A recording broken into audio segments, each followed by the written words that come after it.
The night was calm over the Midwest, with airliners scattered across the skies, their lights blinking against the darkness like moving constellations.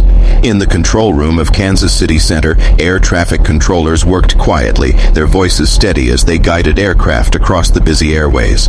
Among them was Delta Flight 452, a Boeing 737 headed eastbound, cruising smoothly at 37,000 feet.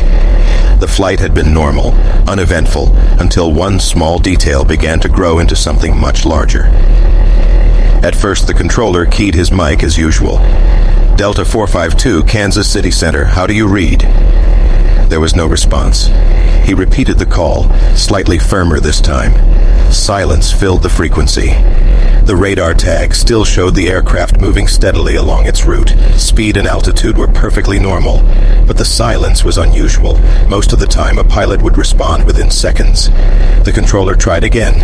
Delta 452, radio check. Do you copy? Still nothing. Around him, the room began to quiet as others noticed. A supervisor stepped closer, listening to the unanswered calls. The controller reached out to other aircraft nearby. United 618, this is Kansas City Center. Can you attempt contact with Delta 452 on guard? United's crew responded immediately, tuning to the emergency frequency. Delta 452, this is United 618. Do you copy? Silence again. The other pilots confirmed. There was no voice, no acknowledgement, nothing but the steady progress of a jetliner whose crew was missing from the conversation. Such a situation was not unprecedented.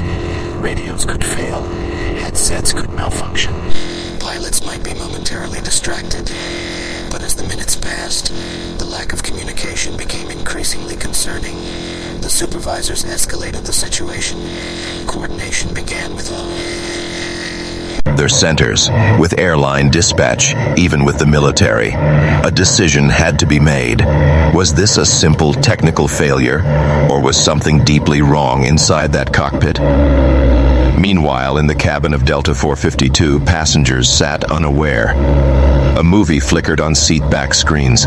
Flight attendants moved quietly, serving drinks, checking seatbelts.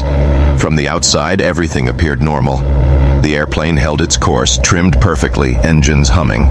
But behind the locked cockpit door, reality told a different story. In aviation history, loss of communication has sometimes meant far more than broken radios. Controllers still remember the chilling case of Payne Stewart's Learjet in 1999. A sleek business jet took off from Orlando, destined for Texas. Minutes after departure, it stopped responding to ATC. Fighter jets were scrambled to intercept. When they pulled alongside, what they saw was haunting. The cockpit windows frosted over, the pilots slumped, unresponsive. The airplane, on autopilot, continued climbing until it leveled at 45,000 feet, then cruised silently for hours.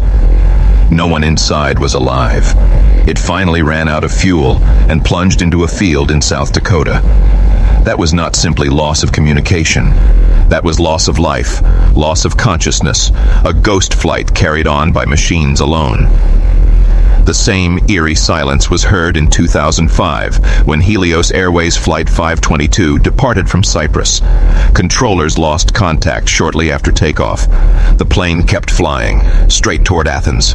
Fighter jets approached and saw something terrible.